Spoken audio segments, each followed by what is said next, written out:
broadcast where we put you on a map. This is Ron Costa broadcasting live from the Mappable USA studios in Las Vegas, Nevada.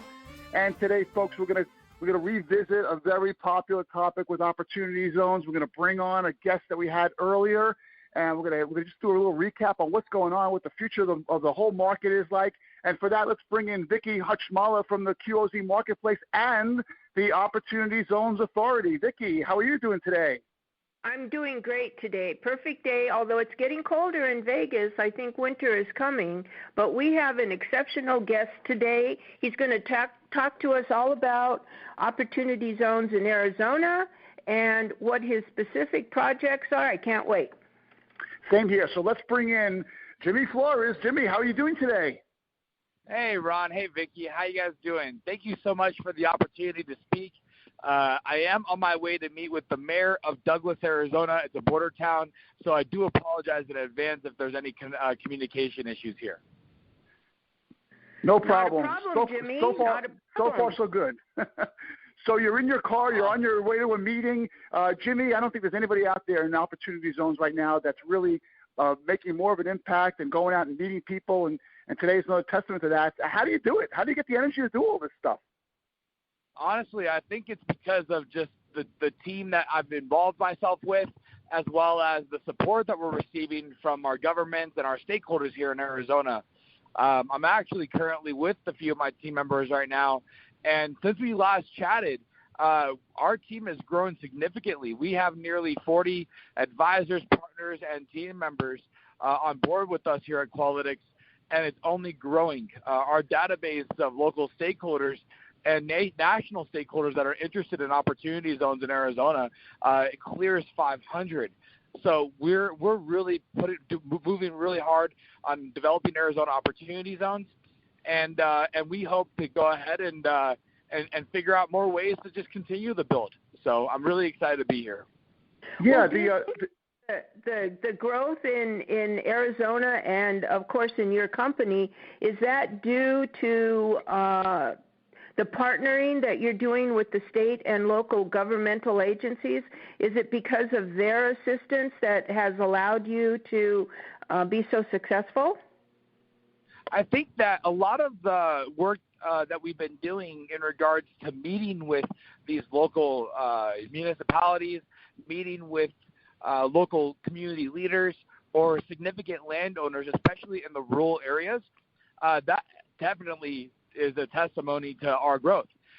In regards to official partnerships, we haven't officially partnered with anyone in government just yet, but we kind of like that because we like to be the true intermediary between all the parties versus align ourselves with one specific area, you know? Right. Well, what I meant was, if the government in Arizona, from the governor down to the local mayors that you're going to visit with, if they don't understand opportunity zones and promote them to their communities, people like yourselves will go to a different state where it's more amenable. Oh, that's absolutely true. I mean, even in Arizona, and I'll say this, I'll never leave Arizona, so don't ever think that, Arizonians. But Arizona has started off strong, but there are other states that have done, I'll say, a better job than Arizona has in regards to passing specific legislation for opportunity zones development or any other auxiliary support for entrepreneurs, investors, and or stakeholders. However, we are taking our time. I mean, we have government agencies all the way from the Capitol Hill in downtown Phoenix to the ACA, which is the Arizona Commerce Authority. We're working very diligently on finding solid solutions that are more long-term versus just short-term patches for immediate needs in cities. So well, that's I think the concept that, of the program. That opportunity zones are not just a place where you can park your capital gains and take interest and an investment out of it and go someplace else and do it all over again. You need to have an impact on the community that helps the actual residents who live there for the future, not just for today, so that their quality of life is better in the long run. That's the whole point of the program. You're absolutely right. I mean, even Tim Scott has said that if you can't show that you're actually impacting these low-income communities, then they'll kill the bill. I mean, that's a Republican senator speaking very strong words about community impact. And that's the premise of Qualytics. We focus on community impact, especially with our local communities first, versus a scatter approach and staying horizontal. We're taking our time. We're working with the local municipalities here in Arizona, and we're working with the community development corporations, which those two organizations, they have all the data. They know exactly what needs to happen in these communities. Why should we try to figure something out and go, well, we believe this should happen here, whereas they have all the historical information and they have the community support for whatever they believe is the highest and most need. You can find a financial solution there that is acceptable to an investor if you work hard enough. Well, and you're not going to be successful if you don't have the right data, the right demographics, the right partnership with the community. Then there's no point to even go there, because it's much too complicated. Opportunity zones and funds are much too complicated to just say, oh, I live here, I'm going to invest here, and if you don't really know what you're doing and have all of the data that's necessary, you're not going to be successful no matter where you go.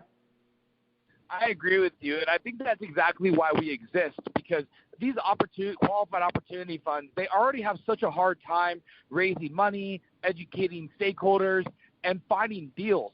Now they have to go and create relationships with local communities where it'd be easier to do a deal maybe in a tier 1 market like New York City, right? So they have to find solutions, and we believe we have clear solutions, not only for our stakeholders like qualified opportunity funds, but we are putting on the map these rural areas, just like how I'm going and spending some of my time to meet with the mayor of Douglas. Why are we doing this? Because we found a highest and best solution, a catalytic solution that could really drive development in a rural area like Douglas that still makes financial sense for an investor to put their money into. Not only that, though, but the relationships that we create with these local stakeholders, like the government, it mitigates the risk, because now there's a relationship involved and there's more data that's collected on the ground with a stakeholder involved that an investor would trust, which is us. That's right, because if you don't have that symbiotic relationship where what I do is going to help you and what you do is going to help me, then you're already looking not into any kind of successful project, because you have to create the wheel. Why should you create the wheel when you can go someplace where it's created? And what you're doing and how you're proceeding is perfect for the future, because you're doing it the correct way, the successful way, and now you have a product that you can sell outside of Arizona into other locations where they haven't quite figured out what works yet. And here you can come and say, look, this is what I've done. This is how I've been successful. Want to play? Want to do it? Let me show you. There you go. That's You've exactly created right. deal for everyone. Totally. And there are only a few areas or a few organizations that are doing it in our particular way. I'll say Opportunity Alabama, Opal over in Alabama, they're doing a good job. I know that Arkansas is trying to do it well, but, no offense to them, those are smaller markets. Arizona is a significant market. We're known for our real estate here. We have one of the top 5 cities in the country by population and density. I'm sorry, not density, by size. But we do have 3 significant funds here that are very well known in the opportunity zone space. But there isn't that bridge, right? Which is what we're trying to create here, but create vertically, not horizontally. If we could master this process, we could totally bring these to other states around the country. And that's part of our plan. But we have to focus first. You focus where you're located. And plus, Arizona has a lot of undeveloped land in rural areas, which makes it unique. People forget that there's opportunity zones in rural areas as well as urban areas, and they need to be developed just as much. And Arizona also has a lot of Indian reservations, and they need a lot of help too. So you have a lot of things that you can play with to right there, right where you are, that can help other areas around the country. So score for you, Jimmy. Yeah, it's creating precedence, and it's doing the hard work when other people don't really want to, or they don't see a value there. So exactly. we like it. I mean, don't tell my team that because we're still betting on the come, right? But it's okay, though, you know. We're working really hard. Well, you know, Jimmy, it makes me wonder the way that you guys are approaching this whole Opportunity Zones market in the manner that you just detailed for Arizona. It makes me wonder why the other states aren't adopting something similar.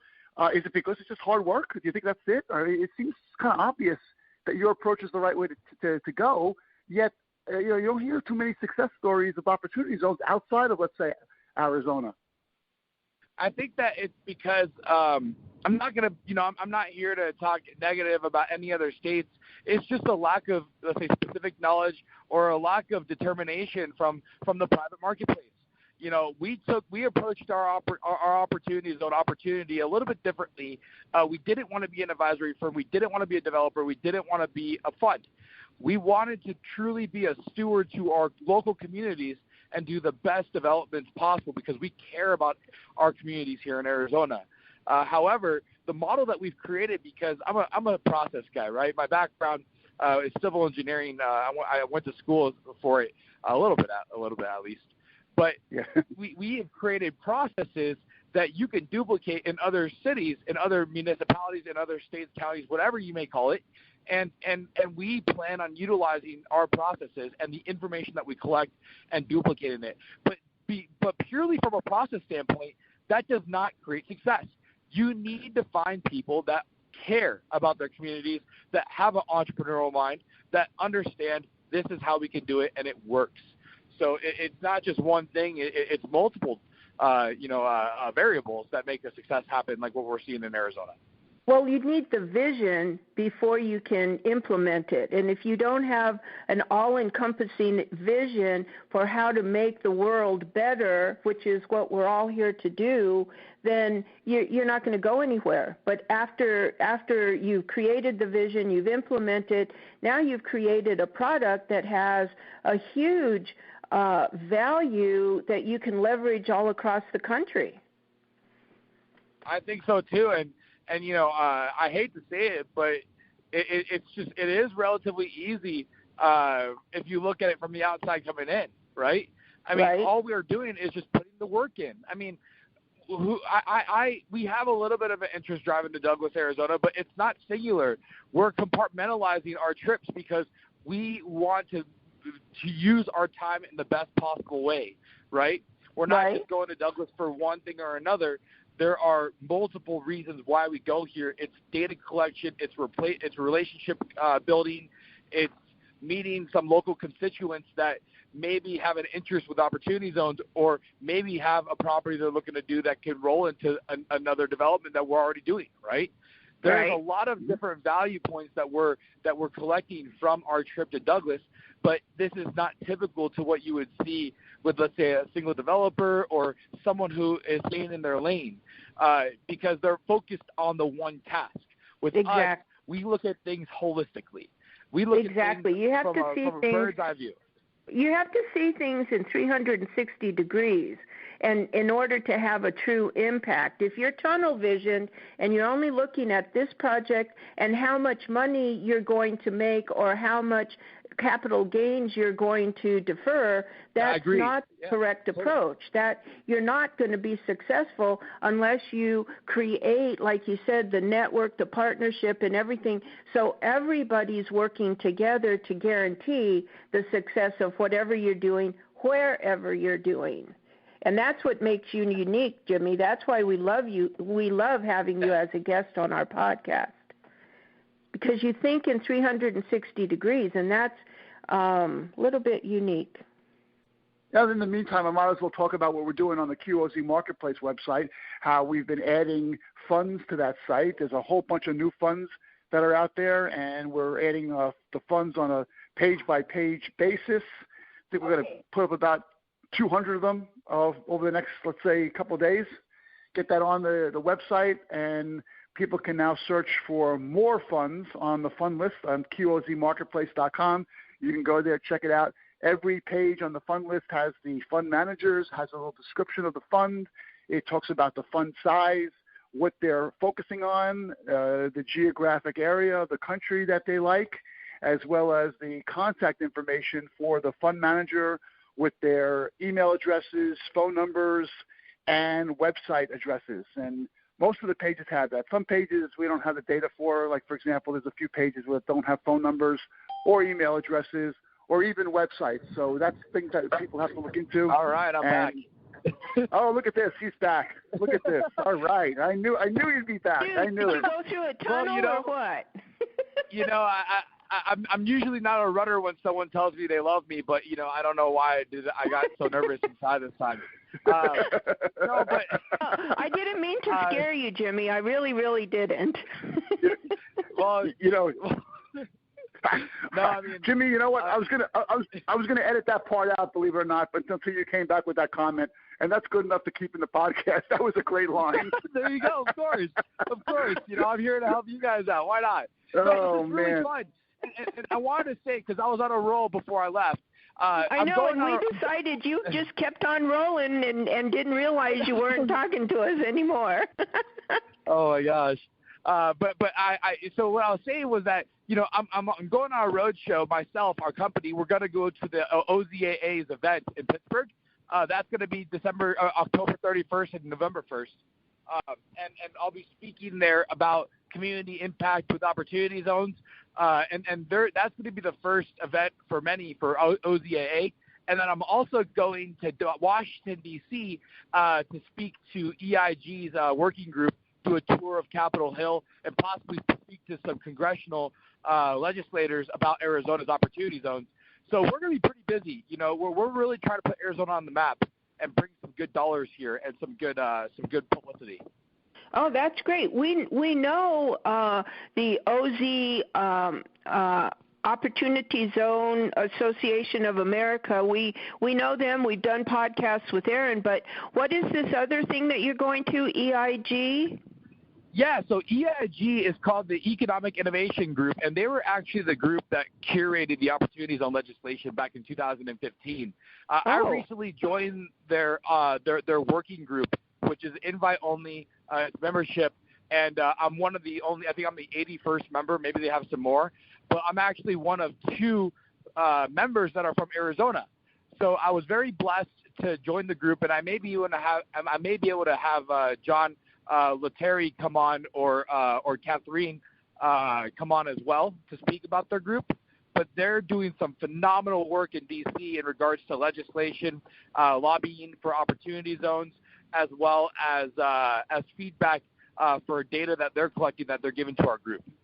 That would be great, because now that people are finally understanding opportunity zones and the benefits and recognizing that it exists, even it's getting towards the end of the time limit, and everybody wants to know what's going to happen in the future. Where is it going to go? What's going to happen? How are they going to revise it? That would be interesting to understand that. And so the final regulations or the third tranche is going to be released before the end of the year, according to the IRS. But the IRS and the Treasury Department have been releasing a little bit more guidance in regards to the forms, in regards to some clarification on the previous regs.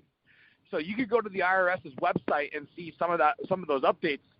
But listeners should expect a new third tranche of regulations coming out. That will be the final tranche. Oh, okay. Right. Well, that would be a great follow-up podcast after you go to that event, Jimmy. You can give us much more information. Because, that'd be great. Some of us are a little bit lazy. We don't want to read all the IRS. Well, yeah. It's not about being lazy. I mean, you send someone else to do the work and you have them come back. I don't mind that. I have a ton of energy and I don't know what to do with it. So there you go. Okay, well we will help you out, Jimmy. So tell us about what Qualytics is doing. Yeah, so it's Qualytics, and think about it. It's with a Y. Yeah, Qualytics. Qualytics. Okay, Qualytics. So like quality analytics. Oh, I get it. Okay. Yeah. So Qualytics is our firm. I adjusted it from We Build Advisors because we've really evolved from just pure advisory to now being a true technology platform for opportunities on stakeholders. So what we've been doing is we are essentially collecting data on the very top end of the funnel from various opportunity zone stakeholders in Arizona and around the country.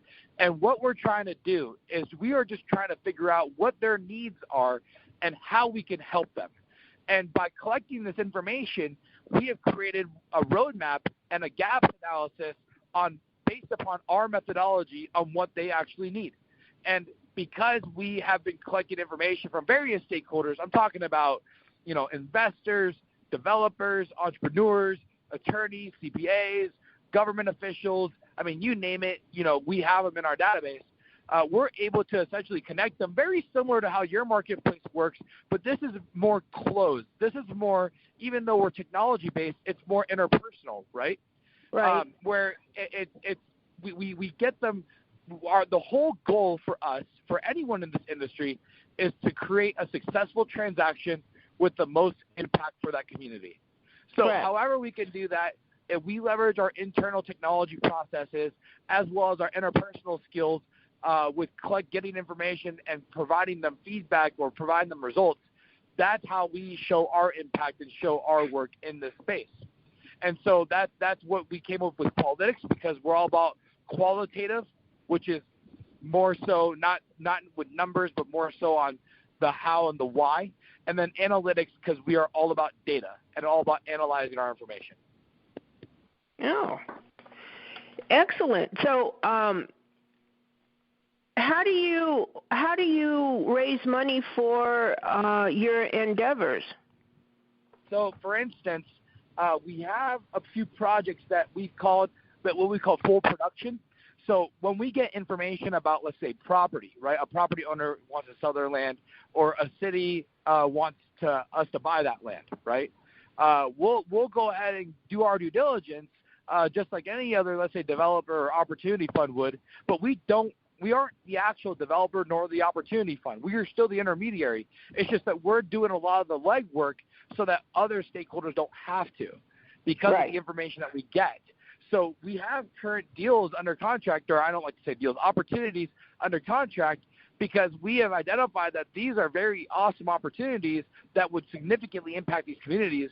And by having them under contract, we are doing all the legwork in regards to due diligence, in regards to creating plans, sending out RFPs, getting quotes, really truly putting these plans together that is required by the IRS and the Treasury Department, and qualifying these opportunities on businesses and business properties.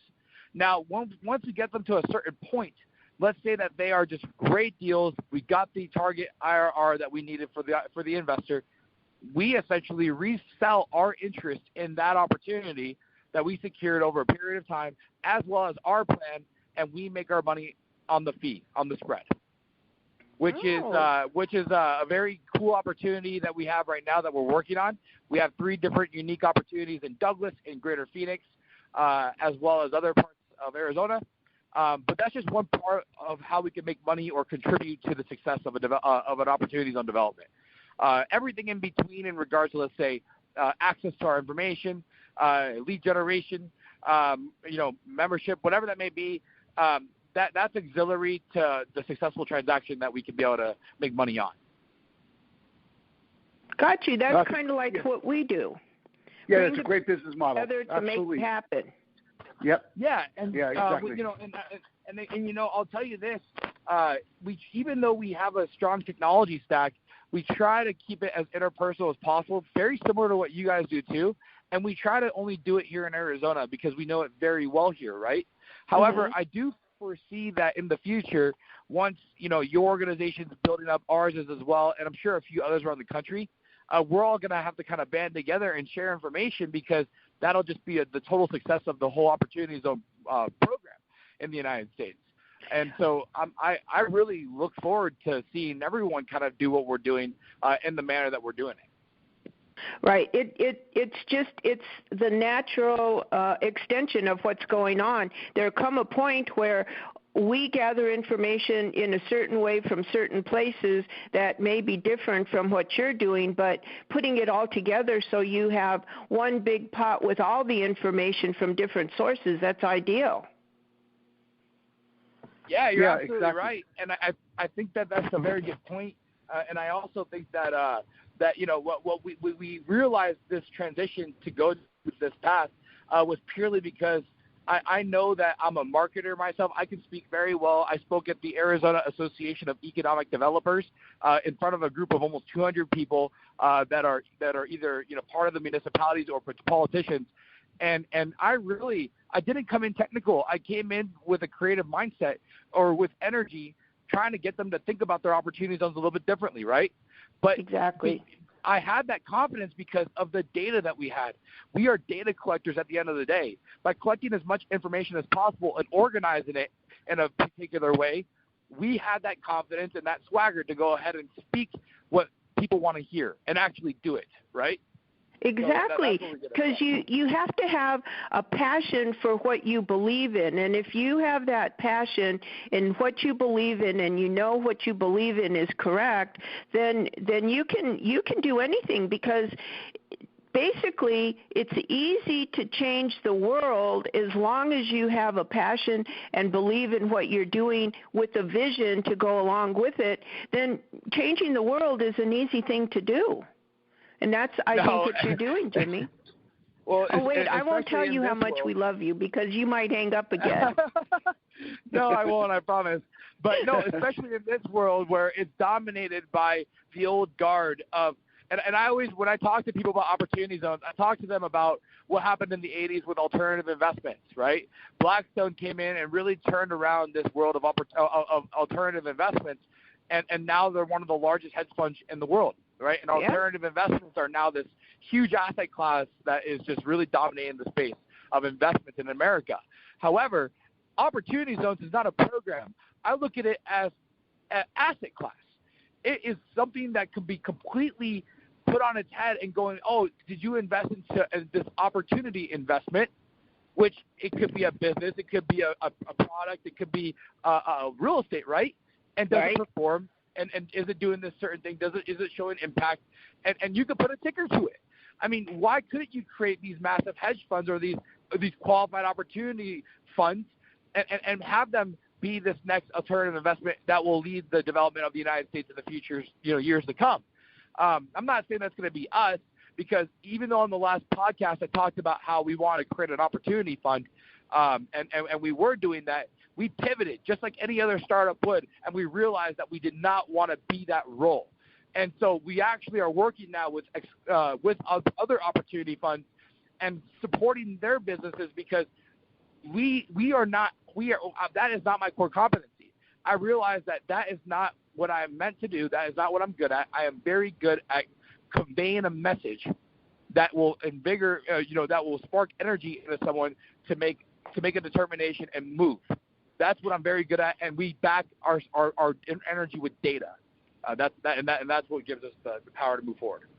And you have to be adaptable, so that when you come to a point where you realize or something happens or there's a cause and effect, and you see this isn't going where I want, you have to have the ability to strategize adaptability so you can go in a different direction that will be successful. You may come to a glitch in the program, but adaptability is key, just like vision, just like strategy and passion. I agree, and I think that's why we all, our group, me and you and Ron over there, we get along because we do all have the passion for it. We just now need to translate it into results, and we're doing our very best to do it. I've self-funded this business up to this point. We are now actively, you mentioned about funding and what we're trying to do for that. We do have opportunities to earn revenue, but we are actively seeking funding for our main company, but not as a fund. But, we're doing our very best, and I've told you, I've negotiated to get to this point with many different people, and it takes a team, a tribe to get to where we're at right now. Absolutely. You need partnerships and networks to help focus your vision. Yeah, I can. Oh, go ahead, Ron. No, go on. Finish what you're saying because I was just about ready to close this thing out. Yeah, I was gonna say I'm really thankful and I'm proud to say that you're part of my tribe, and I hope I'm part of yours. So. Absolutely. Yeah, no doubt. But before we close this podcast, I have one more question for you, Jimmy. When you're talking to these, or when you're trying to set up these appointments with the government officials and the community leaders and those kind of individuals, how tough or easy is it to get them on the phone and say, yeah, we'll set the meeting? Is it something where you have to educate them on the phone first, or do they just kind of take the meeting right off the bat? I'm laughing because Arizona, even though Arizona might have a very large city and we're kind of like the Wild West out here, we're actually kind of like the biggest town that you'll ever meet. You can still score meetings here with individuals that have high-ranking titles through a phone call. The gatekeepers aren't as tight or as, like, let's say New York or LA, right? However, however, I'll tell you this. Every single one of my deals, every single appointment that we've gotten were purely because of referrals. So I've been introduced to people, and I've been referred to these individuals because of just our message. So I'm very thankful for the group of people that we've been able to work with, and the opportunities that we have in place. It's purely because of our tribe. Well, that leads to my final question. When are you going to be in Vegas again? We got to meet up for a drink or something. Yeah, we absolutely do. I would love to come to Vegas. I mean, maybe I can incorporate it into my my road show because I'm going to Douglas right now, Pittsburgh, D.C., New York. I was supposed to go to Miami possibly. I got invited to the Opportunity Zone Expo event out there, and then I have to go to L.A. So maybe I can throw in Vegas. Why not? Well, right? yeah, because Vegas is right between Miami and L.A. I don't see why you can't just drop in. Exactly. And it's much more fun. And Jimmy, if someone's listening on this podcast right now and they want to get more information on you, your company, what's the best way to reach you? Sure. So now you can go to www.qualytics. That's QUALYTICS.io. Or you can email me at jimmy@qualytics.io. Yeah, I like how you kind of took those two words and made it one, the Qualytics. Like, it's very similar to the old, A-Rod and J-Lo and things like that. And maybe we should start calling... We totally made that word up. yeah. Maybe we should start calling you J-Flo. How's that?